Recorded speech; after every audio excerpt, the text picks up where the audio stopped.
Hawthorn completely flips the season on its head. Geelong finds its answer to the ruck dilemma, and we have a new Coleman medalist. Welcome to the round so far. Kane Cornes, we have to start in the West tonight. Hawthorn is in the 8, and at this stage, looking like a September side.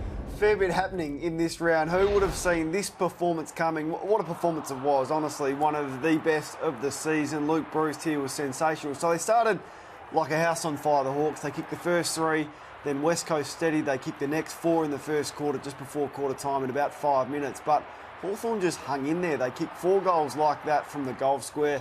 They were able to get over the back from West Coast tonight and just thought they were able to shut down West Coast. We'll talk a little bit about that and Clarko's coaching, but in the end, it was a stunning performance, one of the best of the year. And since round 16, they've beaten some quality Hawthorn, Collingwood, Geelong, GWS, now West Coast, and they've only lost to Brisbane. So they are in very, very good form against the game's best teams. Chad Wingard played one of his best games in Hawthorn colours, 28 disposals tonight.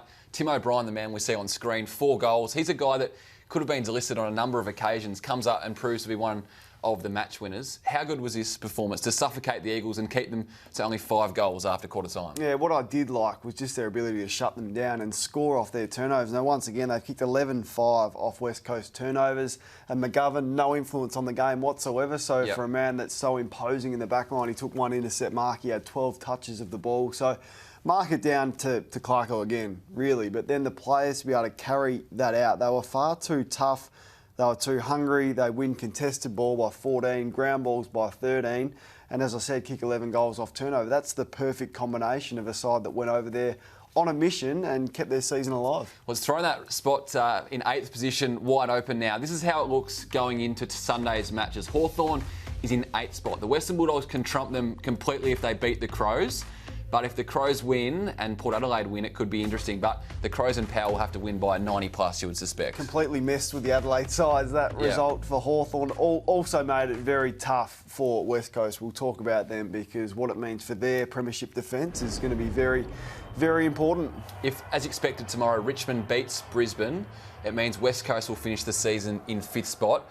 Are we putting a line through their premiership defence if that happens? Well, I don't think you can win it from outside the top 4. I mean, 3 teams have done it. Adelaide have done it a couple of times, but you've got to go back to 97, 98. I know the Western Bulldogs did it in 16, but it's extremely unlikely. I mean, it's so hard to win a premiership, let alone 2, and to do it from outside the top 4, which is where we think they will end up, particularly with the travel factor. Yeah. It's highly unlikely. In fact, I don't think they can do it. I don't think now, on the back of that, they can win the premiership this year, unless, of course, Brisbane upset Richmond tomorrow. And then they'll be in the top 4 then if the Eagles, if that takes place. All sorts of drama going into Sunday. We'll touch on that more later on. Up on the Gold Coast tonight, it was the Jeremy Cameron show. Winning the Coleman Medal, he is our Saturday star. Entered 6 goals behind Ben Brown after the North Melbourne forward kicked 2 goals today. But he did the damage in the 3rd quarter. Yeah, he did. He kicked 5 in the 3rd quarter and bang, bang, bang, he went. He kicked 9 goals, 5, and he brought some excitement to what was a pretty ordinary game of footy, and that's been the case for, the last 17 games the Gold Coast have been involved in. There was a low crowd there, so it's a big issue for the AFL. But we need to celebrate this man because under some pressure and needing 6 goals to win, he's gone out there and kicked 9 goals, 5. He's had 15 score involvements, 19 possessions, 12 marks in a very, very good display to give him, one of the highest individual honours that you can win in the game. So he was pumped, and rightly so. His parents were in the crowd. His teammates got around him, as you can see there. And he should celebrate, have a week off, and then regroup and try and do it again in the first final. All right, down to the category next. The big question mark going into the final series for Geelong is what they do with the number 1 ruckman. Reece Stanley was recalled for the first time in 5 weeks. And he started with a bang from the very first centre bounce. Oh, look at this, 9 seconds for a goal. The big jump, the big hit out over the top. Not sure why Carlton was set up defensively like that, but 9 seconds it took for Dangerfield. That's how his game pretty much continued for the whole day. But I did love Stanley's aggression. I felt like he played like he had a point to prove. He went forward. We know he can do this.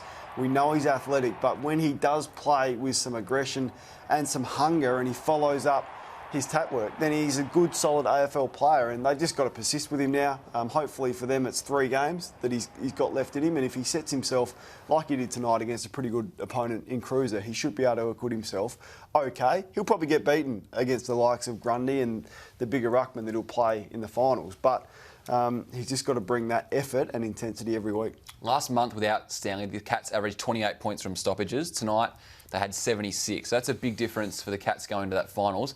They will play Collingwood no matter what happens tomorrow. So it'll be Grundy. Can I just say on that draw, it's not right. You've got 23 weeks. I know Chris Scott's spoken about it. You've got 23 weeks to qualify first. Collingwood have played 13 games at the MCG this year. Geelong have played 6.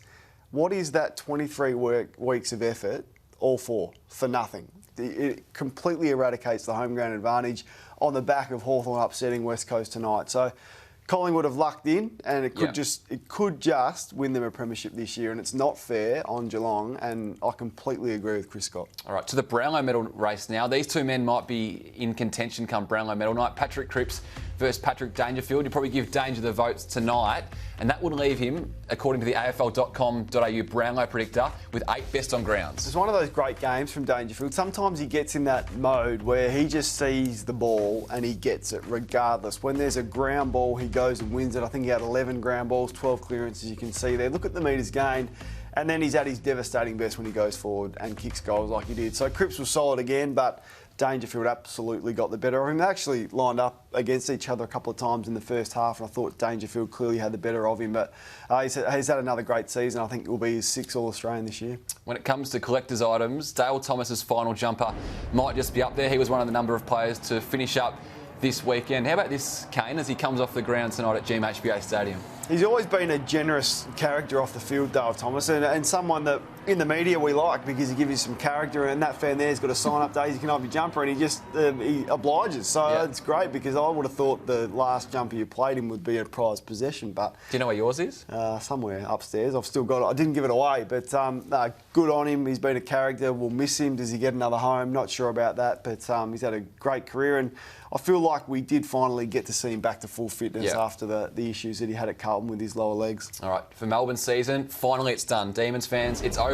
14 wins last year, just the 5 this season. They got pipped at the last post by North Melbourne today. What's the captain of the club kicking the ball there? I mean, the most experienced player nearly in their lineup is kicking the ball to the middle of the ground with 1 minute 20 to go on the clock when you're up. You go long, you go high, you go towards the boundary, you set up for a stoppage. Now, not only that, North Melbourne take it back inside 50. We need to take another look at how much space they've given Higgins. Look at this. This sums up their season, Melbourne. Unaccountable, selfish, they're playing for themselves, they're playing for their touches. The most dangerous midfielder on the ground, all alone inside 50 with a minute on the clock. He'd had 34, and that was his 2nd goal. So, and this again, Neil had the chance to draw it, Melbourne. Yeah, and he did the right thing. And once again, Melksham whinging here that he should have kicked it to him. No, Jake, you should be telling him to kick the goal. Don't have a sook there and say, why not kick it to me? You're in the wrong position. He made the right call to have a shot. Unfortunately, he missed. But we saw it last week with Oliver, whinging about not getting the footy. That sums up Melbourne's season. They are, and I'm happy to say it, I won't say this about a lot of clubs, they're a selfish footy club. All right, let's see what happens in the off-season. Big fitness program, they've got Alan Richardson on board as well. To Sydney today, it was a celebration. Kieran Jack and Jared McVeigh, their final games in Swans colours, and Buddy Franklin is 300. Couldn't have gone better. Could have just a terrific celebration. Jared McVeigh, absolutely one of my favourites. 325 games. Was always a goal kicker throughout his career, particularly when he was a midfielder. So good to see that. And Kieran Jack, just the footy that those two played. I mean, two-way runners, team first. Swans culture, so pivotal in that. And this was what it was all about. And good to see Buddy as well here, kicking his 4th goal in his game 300. So hopefully we've got a few more Buddy goals left, maybe another 100 odd, and he can get to sort of 1,050 goals because he deserves that. And then the scenes after the game, Mitch, take us through it. Yeah, they are 5 players. Dan Hanbury among them. He's chairing off Jared McVeigh, of course, spent plenty of years as a premiership teammate of Jared McVeigh. So 5 players getting cheered off. You don't see that very often. Just some news out of it. Buddy Franklin heading for multiple surgeries. One of those is an ankle, and Brett Ratton saying the Saints' job will be decided in the next 7 to 10 days. You think he's probably at the front of that queue? Yeah, I'm not sure. Not sure about that. Wait and see. Brad Scott? I don't know the names, but I'm not sure it's Brett Ratton, but I'm guessing. I've got no inside information whatsoever. All right, back to Melbourne. Season of Hal and Mel Horsey. Plenty of people have taken to social media over the last few weeks on this one. Yes, the D season is finally over, and one fan summed it up pretty well with a funny meme. Have a look at this, boys. Oh. It kind of hurts to watch, but I think that sums up their season pretty well. I think a lot of the Melbourne faithful will be pretty keen to see the back of 2019, boys. 14 wins last year, 5 this year. It's been a long... biggest drops we've ever seen. Yeah. Now, the retirements, that usually brings on a lot of good social media content. Yes, you mentioned Dale Thomas before. Well, Daisy's always done things a little bit differently, and today was no exception. Have a look at this. Oh. This is the transfer that Daisy organised for his friends and family to get to the game in Geelong today. How about that? What a stitch-up. It's a stretch Range Rover, boys, a limo. Not bad. In style. I just love that. That's just a classic Daisy. A good way to finish.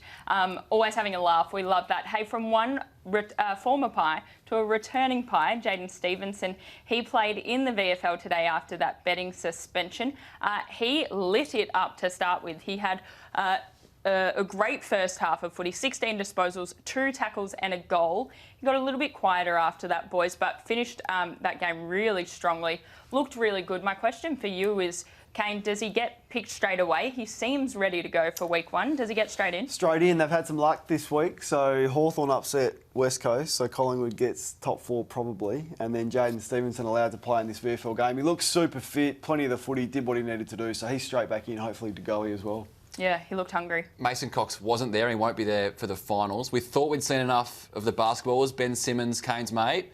What happened on Friday night? Yes, well, Team USA was in town for those matches against the Boomers, and our resident American Mason Cox, he was looking after a few of the NBA stars at the footy. But I love this. This could be one of my favourite captions for the year because he's giving your fill-in story a reference, Mitch. He said to these fellas, if they needed a fill-in for Team USA, he's available. I like that. That story just doesn't go away. They're even taking the mickey out of it themselves. Braden Sy played again today. He was actually injured in that VFL game. Back to Friday night, Kane. It was the win that Collingwood now locked themselves into the top 4, and what was most impressive was they were able to clamp down the Bombers after quarter time. Yeah, I really liked their last month at Collingwood. Look at the points conceded, so 51, 53, 48 and 65 on Friday night in the last month, so defensively really sound. Now, we know that's what wins premierships, and I'm not concerned at all about their attack. I know their midfield's got so much talent, front of the ball in the forward line, so much talent. If they can have that connection and that 18-man zone that they've been enforcing the last month, then look out, they're going to be really hard to score against. So, I think the fact that they are now in with that double chance, they're as good a shot as anyone at this flag. Can they win it without Darcy Moore? Yes, I think they can. All right, you can watch all the finals as well as all the matches tomorrow on KO. KO lets you instantly stream over 50 live sports, including every match of every round of the 2019 Toyota AFL Premiership season. You can stream all of Sunday's matches with the Western Bulldogs against the Crows, Richmond up against Brisbane and Port Adelaide hosting Fremantle. Plus, catch up on any of the games you miss with all the weekend's matches available on demand, ready to be watched at a time that suits you. And Kane, of those 50 sports, I can't wait to watch the final round of the PGA Tour Championship on Monday morning. That should be a ripper. NFL. That's NFL's coming up soon. You're a closet NFL fan. I didn't know that. Nice quarterback back in the day. All right, let's have a look at those matches for tomorrow. Still quite a few permutations to come out of them, and the Dogs can lock in their top 8 spot with a win over the Crows. Dogs just have to win, which they will down there in Ballarat. Just a nightmare for both Adelaide teams. So season done. I'm prepared to say it. It's finished for the Crows and Port Adelaide. The review will begin. But what about the big one at the MCG? Can't wait for that 3:20. Can Brisbane do what they've done for the last 7 weeks or 8 weeks or 9 weeks, whatever it is in a row, and win again, which will be tough, but I think they can do it. A big watch on Dylan Grimes, whether he's laid out. Didn't complete all of that training today. To the ladder now, as we go back to the top of the table. The Lions can move back to first if they win tomorrow, but it looks like Geelong will play Collingwood in that first final. It's going to be huge. That'll be at the MCG. Maybe Brisbane and Richmond again, West Coast, and who knows, probably the Hawks, Giants and Essendon. That one will be in Sydney. And then Adelaide could even fall further, which we know has some ramifications with that pick swap with Carlton, depending on what happens and how much they win or lose by. So still a fair bit to play out for the rest of the round. All right, to our one more thing for this weekend. Bailey Fritsch, he's been the lone hand in attack now for the Demons. No Tom McDonald, no Sam Wiedemann. He gave Scott Thompson a nice little send-off today in his final match. A nice little farewell gift. Now, we know that Matthew Scarlett sent Hayden Ballantyne just a nice little note. Perhaps Bailey Fritsch sends Scotty Thompson a retirement gift. But can I just say on Bailey, him and Max Gawn, the only Demons to get a tick and a pass mark in season 19. The only two? The only two. The only two. In terms of their big guns. They're the only two that can sleep tonight and enjoy a cold beer on Mad Monday. The rest, no good. You have a cold beer over the weekend, watch those games tomorrow? No, I got work to do, Mitch. All right. Enjoy that. Thanks, Mel Horsey. I'll have a beer for him. Thanks for that. We'll see you same time, same place here on the Round So Far next week, 2 weeks after the finals.